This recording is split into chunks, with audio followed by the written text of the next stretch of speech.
Bienvenue sur Histoire d'un crime, la chaîne où nous plongeons au cœur des mystères obscurs et des intrigues troublantes. Préparez-vous à découvrir des récits fascinants et des enquêtes palpitantes. Installez-vous confortablement et laissez-vous emporter.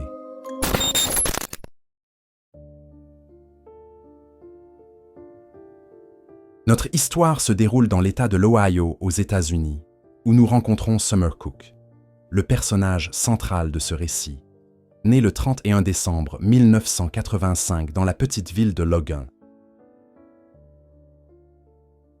Summer a grandi dans une famille nombreuse et profondément religieuse. Dès leur plus jeune âge, Summer et ses frères et sœurs ont passé beaucoup de temps à l'église et leur famille était bien connue dans la communauté. Summer, une personne extravertie, n'avait aucune difficulté à se faire des amis. Elle s'entendait avec tout le monde et était réputée pour sa nature amicale. À l'école, elle s'est investie dans le ballet, le théâtre et a même joué dans un groupe de jazz. C'est à travers leur église que Summer a rencontré William Inman, alors qu'elle était encore au lycée. Bien qu'ils vivaient dans la même rue, ils ne se connaissaient pas très bien avant de commencer à se fréquenter. Rapidement, ils ont décidé de se marier.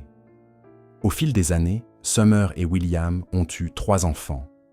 Alex 5 ans, Kylie 3 ans et Alan 2 ans. La famille s'est installée à côté des parents de William pour bénéficier de leur aide avec les enfants. Le père de William, pasteur et entrepreneur en construction, a dirigé une petite entreprise familiale. À un moment donné, la famille a déménagé en Floride après avoir décroché un contrat de construction. Mais les choses ne se sont pas déroulées comme prévu. Et quelques années plus tard, ils sont retournés à Logan. En 2010, Summer a décidé de divorcer de William. Elle a obtenu la garde des enfants et est retournée vivre avec ses parents. Comme ses parents habitaient dans la même rue, William et sa famille pouvaient quand même voir les enfants régulièrement. Au printemps 2011, à l'âge de 25 ans, Summer consacrait presque tout son temps à élever ses 3 enfants. Pour subvenir à leurs besoins, elle travaillait à temps partiel comme femme de ménage dans une banque locale, à quelques minutes en voiture de chez elle. Malgré son emploi du temps chargé, Summer nourrissait des projets pour l'avenir. Elle souhaitait s'inscrire à l'université pour poursuivre des études et, éventuellement, trouver un emploi mieux rémunéré.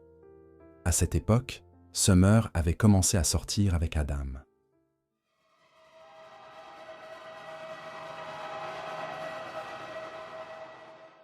Le soir du 22 mars, elle reprit son quart de nuit habituel à la banque, qui devait se terminer vers 23h20.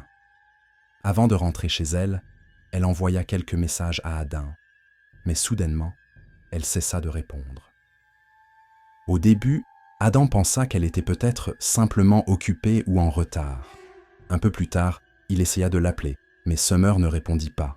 De plus en plus inquiet, Adam décida de se rendre à la banque pour vérifier si tout allait bien. Lorsqu'il arriva, il remarqua que la voiture de Summer était toujours garée dehors, bien que son service soit terminé depuis près d'une demi-heure. Inquiet, Adam se dirigea vers la porte arrière de la banque, qu'elle utilisait toujours pendant ses quarts de travail, et remarqua quelque chose derrière la benne à ordures. Sur le sol se trouvait son iPod, la batterie de son téléphone et ses clés de voiture.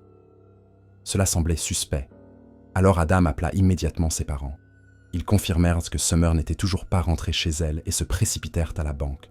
Après avoir vérifié que les objets au sol lui appartenaient bien, ils appelèrent la police.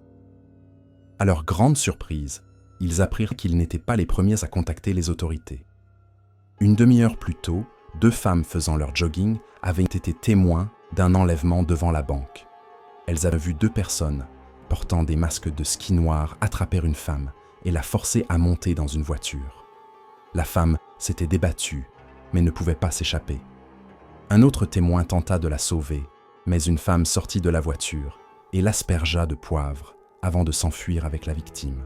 Les joggeuses coururent immédiatement au poste de police, situé à quelques pâtés de maison, pour rapporter ce qu'elles avaient vu. Cependant, les agents réagirent avec scepticisme, pensant que les femmes avaient tout inventé, malgré leurs appels à retrouver la personne enlevée. Lorsque les témoins ont pressé les agents de se rendre à la banque et d'enquêter, ceux-ci ont affirmé que la plupart de leurs agents étaient occupés à effectuer des contrôles routiers.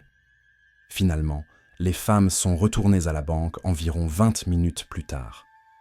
À leur grande surprise, il n'y avait toujours pas un seul policier sur les lieux. Alors elles ont décidé de rester et d'attendre. Les agents ne sont arrivés que près d'une heure plus tard, et même alors, ils ont montré peu d'intérêt. Lorsque le mari de l'une des femmes a commencé à perdre patience et à exiger qu'ils fassent leur travail, la police a réagi avec hostilité et agressivité. Ils ont déterminé que la femme enlevée était probablement Summer. Des témoins ont également fourni une description du véhicule, une berline blanche. La police a émis une alerte concernant la voiture, puis est allée parler aux proches de Summer pour voir s'ils avaient la moindre idée de qui aurait pu vouloir du mal à leur fille.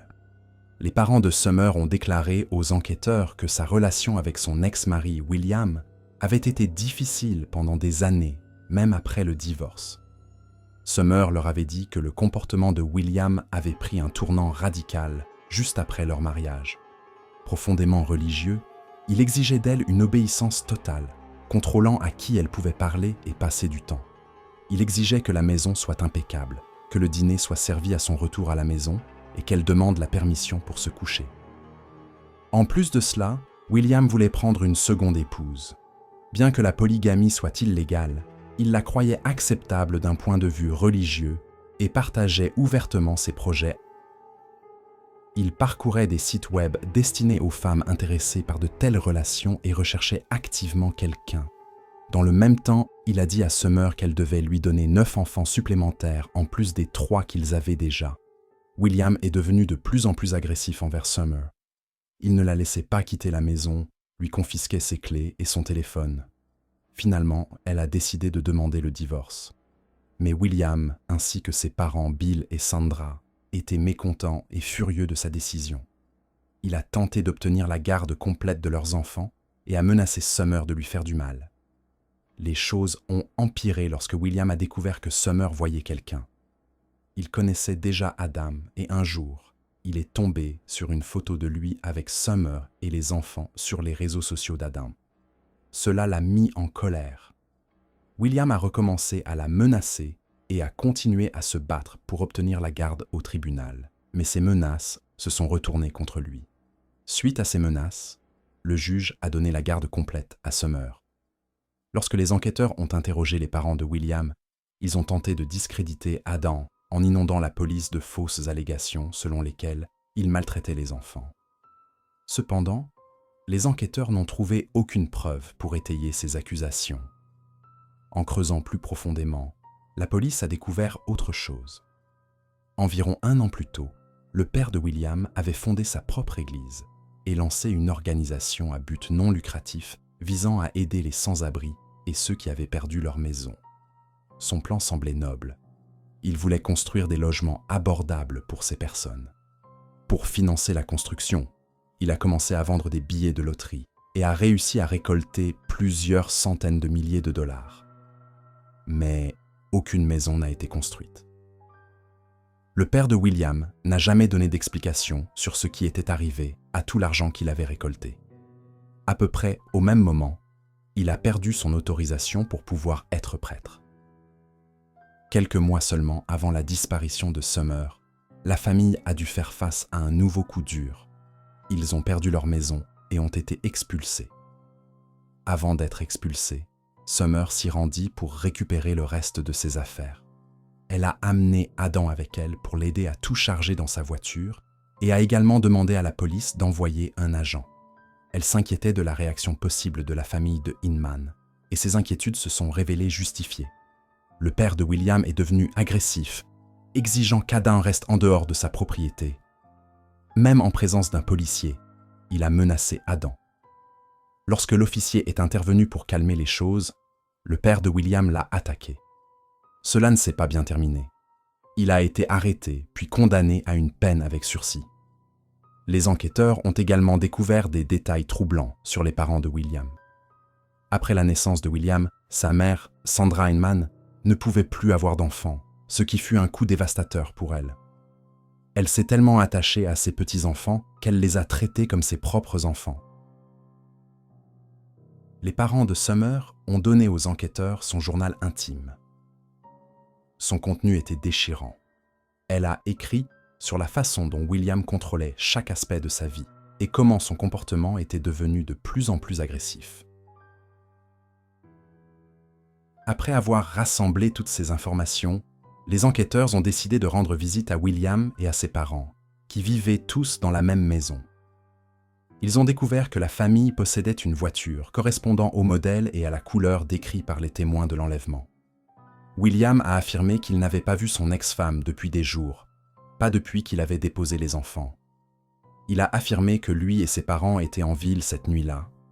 Selon lui, il s'était rendu à Cleveland, à environ 3 heures de route, pour visiter quelques maisons. Il a ajouté que leur voiture était tombée en panne pendant le voyage, les obligeant à y passer toute la nuit, et ses parents ont confirmé son histoire. Les enquêteurs ont obtenu un mandat de perquisition pour sa maison et sa voiture. Au cours de la perquisition de la maison familiale, les enquêteurs ont trouvé un navigateur GPS pour une voiture. Après avoir extrait les données, ils ont remarqué que l'appareil avait été éteint à 17h30, le jour de l'enlèvement de Summer, et n'a été rallumé qu'à 7h30 le lendemain matin. Ce qui était étrange, cependant, c'est que le dernier endroit enregistré avant qu'il ne soit éteint n'était pas Cleveland, mais Logan. Quant au lendemain matin, le GPS indiquait que la famille était arrivée à une station de lavage de voitures à 7h30. 8 jours plus tard, la police a mis la main sur des images de vidéosurveillance qui les montraient tous les trois en train de nettoyer l'intérieur et l'extérieur de la voiture et de changer les pneus. Pendant ce temps, les enquêteurs cherchaient Summer partout dans la ville et ses environs, interrogeant les gens et suivant les pistes, mais sans succès.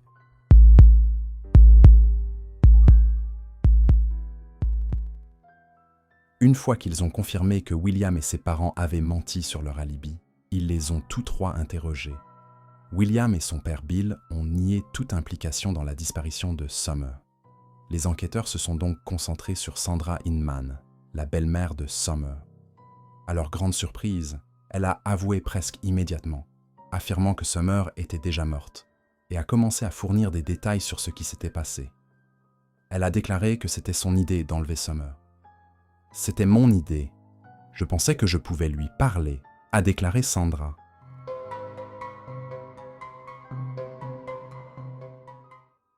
Selon elle, la famille a été mécontente de la décision du tribunal d'accorder à Summer la garde complète des enfants. Ils avaient essayé de la convaincre de les laisser passer plus de temps avec les enfants, mais après les menaces de William, Summer avait trop peur de les laisser avec eux. Ils ont donc décidé de lui faire peur pour qu'elle reconsidère l'accord de garde. Leur idée était de l'enlever, de l'intimider, puis de la forcer à accepter leurs conditions avant de la laisser partir. Mais les choses ont mal tourné. Après que William et son père Bill l'ont forcé à monter dans la voiture, William lui a attaché les mains avec des attaches en plastique, puis en a placé une autre autour de son cou. Lorsqu'ils ont réalisé qu'elle avait du mal à respirer, ils ont essayé de l'enlever, mais aucun d'eux n'avait de couteau pour le couper. En conséquence, Summer est décédée, et la famille savait qu'elle devait se débarrasser de son corps. Ils se sont rendus en voiture dans une ville voisine où les parents de William allaient régulièrement à l'église. Près de l'église se trouvait une grande fosse septique, et ils ont jeté son corps à l'intérieur. Compte tenu des menaces de mort répétées de William et du comportement agressif de son père envers quiconque lui limitait l'accès aux petits-enfants, les enquêteurs ont soupçonné que le meurtre aurait pu être leur plan dès le départ. La police s'est rendue à l'église et a découvert le corps de Summer dans la fosse septique. Peu de temps après, les médecins légistes ont confirmé que la cause du décès correspondait au récit de Sandra Inman, et les 3 membres de la famille ont été arrêtés et accusés de meurtre. Pour la famille de Summer, cette épreuve a été un coup dévastateur. Non seulement ces 3 enfants ont perdu leur mère, mais les actions de la police ont suscité une indignation générale. La police avait été alertée de l'enlèvement quelques minutes seulement après qu'il ait eu lieu, mais elle n'a rien fait pendant plus d'1 heure. Des experts médicaux ont confirmé plus tard que Summer était décédée environ 45 minutes après avoir été kidnappée, ce qui signifie qu'il y avait potentiellement suffisamment de temps pour la sauver. sur la base des descriptions détaillées fournies par les témoins, la police aurait pu commencer immédiatement la recherche du véhicule. Étant donné que l'enlèvement s'est produit dans la soirée, dans une petite ville presque sans circulation, les enquêteurs auraient peut-être eu l'occasion d'intercepter William, Bill et Sandra. Au lieu de cela, ils ont justifié leur retard en affirmant que la plupart de leurs officiers étaient occupés. Ce qui a encore plus contrarié le public, c'est que le commissariat de police se trouvait à seulement quelques centaines de mètres de la banque où a eu lieu l'enlèvement. Il n'aurait fallu que quelques minutes pour y arriver, même à pied. Un autre aspect troublant de l'affaire était l'accord de plaidoyer proposé à la mère de William. En échange d'aveux et de la révélation de l'emplacement du corps de Summer, elle a reçu une peine beaucoup plus légère. Elle a également témoigné devant le tribunal et a été condamnée à seulement 15 ans de prison. Cela signifie qu'elle pourrait sortir dans quelques années seulement. Quant à William et son père, Bill, tous deux furent condamnés à la prison à vie. Depuis la mort de Summer, ses enfants vivent avec les parents de Summer. Pendant les 6 premiers mois qui ont suivi le meurtre, ils ont eu du mal à annoncer aux enfants la terrible nouvelle qu'ils ne reverraient plus jamais leur mère ou leur père. Finalement, les parents de Summer ont réalisé qu'ils ne pouvaient pas garder la vérité cachée pour toujours. Avec l'aide d'un pédopsychologue, ils ont expliqué peu à peu ce qui s'était passé. À l'époque, ils craignaient que leur fils aîné n'apprenne la vérité de ses camarades de classe, car l'histoire était devenue bien connue à Logan. En fait, des étrangers s'approchaient parfois des enfants dans la rue pour leur exprimer leurs condoléances. Cela a amené les parents de Summer à envisager de changer le nom de famille de leurs enfants pour éviter qu'ils ne soient liés à jamais à la tragédie.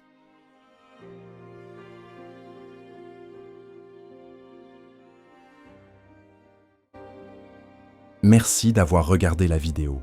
J'espère que vous avez trouvé cette enquête intéressante. N'hésitez pas à partager vos pensées et vos théories dans les commentaires. Et surtout, n'oubliez pas de vous abonner à la chaîne pour ne manquer aucune de mes prochains récits. À bientôt pour une nouvelle exploration des mystères du crime.